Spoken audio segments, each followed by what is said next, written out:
الرحمن الرحيم الحمد لله رب العالمين maanta waa maalin khamiisa waxaan joognaa xarunta dhaqanka Hargeysa waxaana jooga abwaanadii Soomaaliland ee Mustanbeed adduunyada kolba siday wax uga socdaan abwaanku waa ki faaleen jiray waa ki ka hadli jiray waa ki qiimeyn jiray marka magaca abwaanada Soomaaliland waa fayeenkoodii gudoomiyihii xubnihii halkan joogan maanta waxay doonayaan inay ka reebaan fikirkooda arrinka ka taagan adduunka ee doorashada dalka Mareykanka dalkii dimuqraadiyadda aynu u tirinaynay iyo waxyaabaha ka socda bismillaahir rahmaanir rahiim halkan aan fadhinaa waa golaha dhaqanka ee magaalada Hargeysa odayaashana fadhiyana waa odayaashii la magac baxay ururka abwaanada Mustanbeed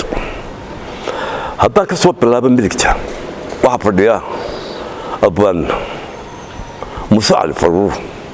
oo wada taqaaniin madax u taqaaniin murtida maanta waa halabuur abwaan weyn weeye waxa dhinacayga bidix fadhiyeysna Maxamed Andar oo gudoomiyaha ururka abwaanada Mustanbeed xagga waxa ka sixiga abwaankii weyna heesaagii mu'allifkii saaxiibkeen Cabdiqays codkii macaana iyo muuqaalkiiba Umar Rooray waa saaxiibkeen oo isla kamid guddigan halbowlayaashiisii tiirarkiisa Ilaahay noo daayay ayaa isna xagga nooga xiga anigana way garanaysaa waa Maxamed Miskiin caalama taaj wax maxooga wixii la siiyay Maxamed waa Maxamed Xasan Ali Waji waa fayeenka ururka waxaan idin leeyahay marka maxay isugu nimi maanta kulankeenu yahay waxa weeyaan dalka maanta doorashada ka dhacday ee Mareykanka ee dalka ugu weyn adduunka Ilaah baa weyne ee dimuqraadiyad lagu tilmaamo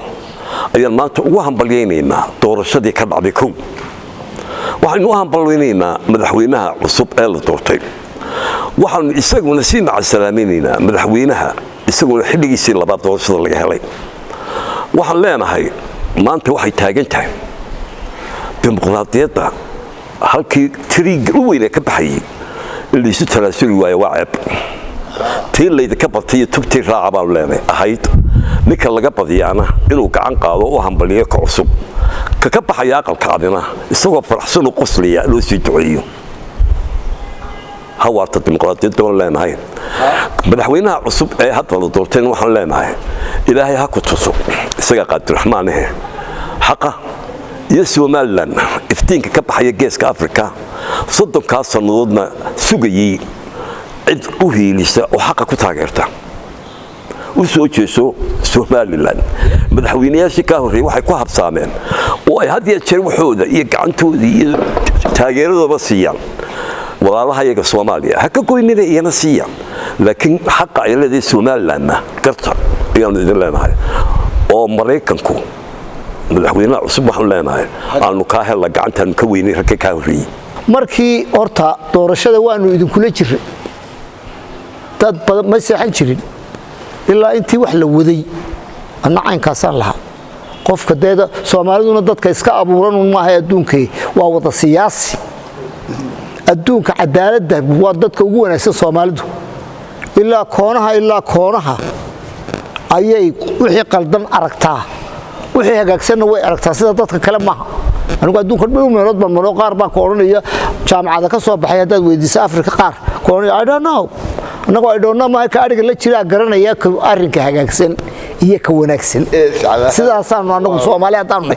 sida waxaan soo kiciyay inaanu soo wacaynka waxaan dabada waxaan idhi anigu markaa baga loo riday Trump ya salaam baadilka iyo kibirka qaawan beedkii aqalkii Ilaahay yahuudigu baaqasiisa bartii laga raacay weey baga loo riday Trump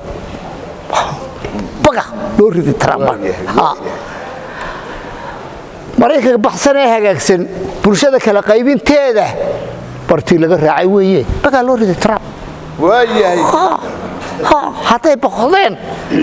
John Peter annana waa naga bogaadin kalmadan odhan la horta assalaamu calaykum waraxmatullaahi wabarakaatuh waxaan leedahay kelmaddan odhan loo waa la yidhi meesha anaa hadhay looma hadla baa la yidhi maxaa hadhay baa loo hadla anigu waxaan ku raacsanahay intii aan odhan lahaana tiri intii ay yidhaaheen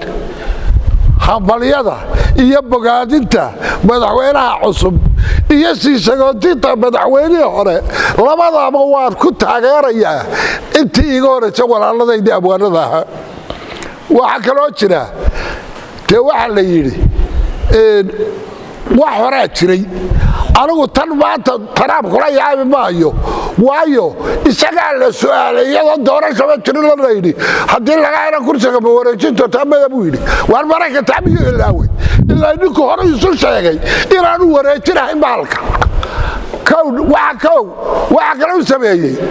berigii hore inqilaab baa dowladu dhigi jireen amarika kaa dhigi jiray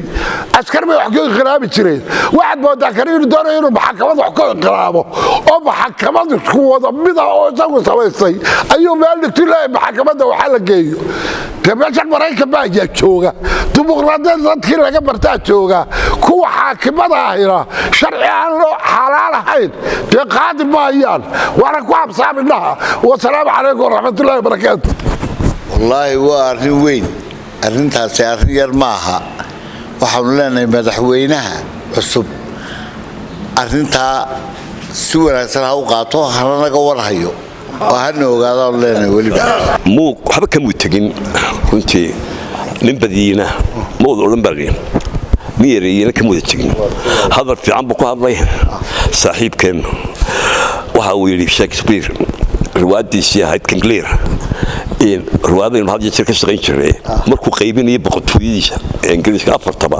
intii uu dambeeyay wuxuu ku yiri Dallas but not the least loved waxa tahay qofka u dambeeya laakiin ma tiid kii aan ku saxilkiisa yara waa kii ku saxilka badbaaba tahay bismillaahir rahmaanir rahiim wada wixii aynu dhamaanteen oran lahayn buu wataa waa run waxaan leeyahay dimuqraadiyadda maraykan iyo xaggaasay weligeed baa jirisay marka dowladdii weynada ee United States of America oo la yidhaahdo sida afrikeed uga qabsatay oo maxkamadda tagtay waa ceeb marka madaxweynaha cusub Joe Biden waan hambalyeynaa madaxtinimadiisa waan ku garab taaganahay laakiin waxaan ka doonaynaa xaqa inuu raaco Soomaaliyana Soomaaliya ahayd Soomaaliyana waa Soomaaliland 60kii bay israaceen waana noolad markaa madaxweynaha ayaan ku leeyahay حق أوجو حق